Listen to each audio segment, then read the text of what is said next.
that are very large, almost square, and a wide mouth.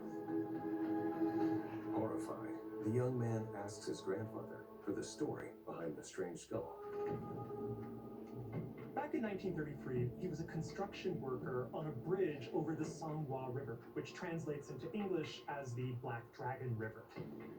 It was wartime, and the bridge was being built under the direction of the occupying Japanese forces. One day, as he was digging in the mud along the riverbank, his shovel hits what he thinks is a stone. So he reaches down and he grabs it and is about to toss it off to the side. But when he looks at his hand, he realizes it's not a stone. It's in fact a skull. He realized that the skull looked kind of odd and very old. He flashes back to a newspaper story from a few years earlier about the discovery in China of a skull.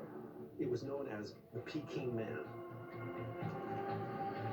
But he's terrified. If his Japanese overseers find out about it, they might claim it, and who knows what they might do to keep him quiet. So he smuggled the skull back to his house and hid it in the bottom of the old well. He's worried about what people might think if they learn he worked for the enemy during wartime. So he doesn't tell anybody about it for over 8 decades. Eventually, news of the skull reaches a paleontologist named Sheng Ji at a local university. Once Sheng Ji sees the skull, he immediately recognizes that it's prehistoric. So the family decides, yes, they will hand it over to researchers under the condition that their grandfather's name is never revealed. When scientists analyze the skull, they discover that it's about 146,000 years old. But what's most remarkable is that it's not a Homo sapiens skull.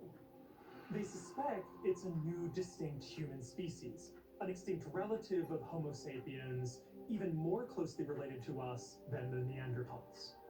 The skull itself is from a mature male, most likely in his 50s, and the size of the brain within the skull is the same size as ours, but the size of the actual skull itself is much longer than any human skull ever recorded. Experts know very little about how this early human lived.